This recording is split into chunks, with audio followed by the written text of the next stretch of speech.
Je sais pas pour toi, mais moi, j'imagine le passé, le présent, le futur, tout en même temps. L'imagination, c'est magique. C'est magiquement positif et bénéfique. Ça a ses côtés très obscurs aussi parfois, mais ça, c'est pour une autre vidéo. En fait, je trouve que l'imagination, ça nous rapproche. Ça nous permet de voir à travers les yeux de l'autre. Ça inspire le respect et la tolérance. L'imagination, ça permet de remettre les choses dans leur contexte. D'imaginer des choses qui ne sont plus, des choses qui ne sont pas encore, ou même des choses qui ne seront jamais. L'imagination, ça peut aussi changer la vie d'une personne. On peut visualiser là où on veut aller, on peut visualiser la personne qu'on aspire à devenir, et ça, c'est le début du changement. Même si au final le futur ne ressemble pas exactement à ce qu'on a imaginé, ça a quand même inspiré un changement, c'est sûr. Certains diront « fake it until you make it ». Fais semblant jusqu'à le devenir en fait, c'est ça l'idée. Et donc je pense toujours au contexte. Le présent est toujours en lien avec le passé, et souvent aussi avec le futur. Ok, par exemple, là, je viens de déménager dans le Dorset, en Angleterre. Anciennement le Wessex. Et quand j'ai entendu Wessex, j'ai eu toute l'histoire avec un grand H qui m'est passée devant les yeux. C'est comme si ça s'était passé là, juste devant moi. Toute l'histoire. J'ai pensé à la guerre de 100 ans, j'ai pensé aux batailles en Côte de Maille, j'ai pensé aux Vikings, j'ai pensé à Elizabeth Bennet qui marchait avec son petit livre sur les petits chemins. J'ai pensé aux dinosaures qui vivaient là sur la Jurassic Coast. J'ai pensé aux petits navires de Weymouth quand ils sont allés chercher leurs camarades à Dunkerque pendant la Seconde Guerre mondiale. J'ai pensé à tous ces petits villages qui ont été ravagés par les puissants. J'ai pensé aux forêts, aux marécages, aux collines qui ont dû être une grosse galère pour tous les chevaliers en Côte de Maille. Bref, t'as compris. Mais ça m'a fait penser du coup à ce moment, un jour, où je suis rentrée du lycée, à pied, par un chemin que je prenais jamais, et bim, j'ai eu une image du passé. Je l'ai imaginé, bien sûr, parce que, voilà, je sais pas. Mais j'ai visualisé un champ de bataille, là où je marchais. Pourtant, c'est une rue résidentielle, totalement ennuyeuse, et bam, m'a traversé l'idée que, avant d'être des maisons, c'est un champ. Et qui dit champ de bataille. Pourquoi pas? Ce champ est là depuis des milliers d'années, donc il y a une très forte chance qu'il y ait des gens qui aient combattu dans ce champ. Et ça m'a fait un gros what the fuck. Je sais pas, c'est trop bizarre en fait d'imaginer le passé qui est autour de nous tout le temps en fait. Partout où on marche, il y a des choses qui se sont passées qu'on n'imaginerait pas du tout. Et je trouve ça juste fou quoi. Et donc qui dit bataille dit mort et du coup, enfin c'est trop bizarre de se dire qu'il y a des gens qui sont morts partout là où on marche en fait. Il y a une très grande possibilité que ce soit le cas. Et donc il s'est passé toutes ces choses dont on n'a aucune idée, des choses de la vie de tous les jours qui sont passées là, dans les endroits où on vit, mais ça c'était avant, la vie continue et on oublie et on ne saura jamais. Mais je trouve ça cool. Et même tout ce qu'on vit là tout de suite maintenant, dans 1000 ans, il y aura tellement de choses qu'on n'imagine pas qui vont se dérouler juste à cet endroit-là où on se trouve. Bref, on est vraiment petits, toi et moi, dans la grande vie. On ne fait que passer. On ne fait que passer entre les gouttes.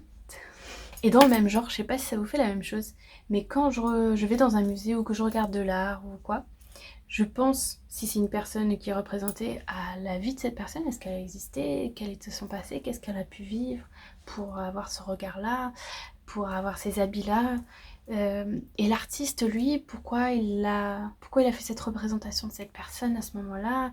Qu'est-ce qui a fait qu'il l'a peint? Toute sa vie derrière? Quelles étaient ses aspirations? Peut-être qu'il est mort juste après avoir peint.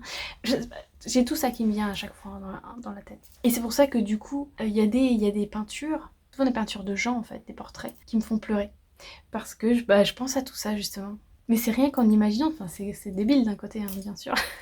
Et en même temps c'est beau parce que ça me permet de... Enfin j'ai même pas besoin de lire un livre, je m'invente toute une histoire déjà dans ma tête en rien qu'en regardant une image quoi. Enfin, et c'est pareil quand je rencontre des gens ou quand je vois des gens dans la rue, j'imagine leur vie, je pense à toutes les souffrances qu'ils ont pu vivre, toutes les joies qu'ils ont pu vivre, les difficultés, parce qu'on en a tous en fait, même ceux sur Instagram qui ont l'air d'avoir la meilleure vie, et ben ils ont des super difficultés comme tout le monde parce que quand on n'a pas de difficultés, on s'en crée de toute façon. Donc voilà, il y a toujours une espèce de balance comme ça. Quand je pense aux gens du passé, par exemple au Moyen-Âge, je pense à toutes ces choses qui croyaient être vraies, qui ont été révélées ne pas être vraies. Par exemple, ils croyaient qu'être homosexuel c'était une tare, ou ils croyaient que l'église c'était presque Dieu, Ils croyaient tous en Dieu, bien évidemment, alors que maintenant il y a de moins en moins de gens qui y croient. Ils avaient aucune idée de ce qui se passait dans le reste du monde, ou presque aucune idée. Maintenant, avec Internet, on sait beaucoup plus de choses. En tout cas, j'allais dire tout, mais pas tout. Voilà, quand je vois des gens, quand je parle à des gens, je pense à tout ça, à leur passé, leur présent, leur futur. Je pense à leur vie entière, en fait. Et je pense à ce qu'elle a dû vivre, cette personne, pour dire les choses qu'elle dit, pour faire les choses qu'elle fait, pour ressembler à ce dont elle ressemble. Je pense au bon et au mauvais, parce qu'il y a forcément les deux.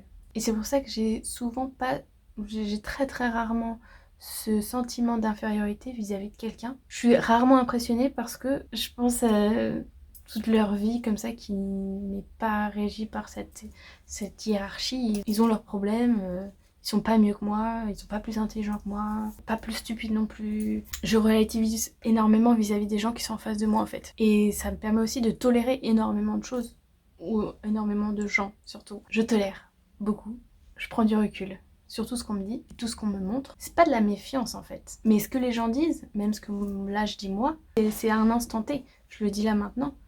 La personne le dit là maintenant. Mais il faut prendre du recul parce qu'on ne sait pas si dans 2 minutes ou dans 10 ans, la personne aura changé de discours. Enfin, on est tous en train d'évoluer constamment. Chaque nouvelle information peut nous faire changer. Mais donc, la personne qui est en face de vous aujourd'hui, c'est pas la même que celle qui est en face de vous demain. C'était pas la même que vous aviez en face de vous hier. Donc il faut pas baser notre jugement des gens sur ce qu'on a entendu ou ce qu'on a vu par le passé, parce que la personne maintenant n'est plus la même. Plus tout à fait en tout cas. En tout cas voilà, pour moi l'espace va de pair avec le temps. Et peut-être que toi aussi tu penses ça, parce que je peux pas être la seule à penser comme ça, c'est pas possible.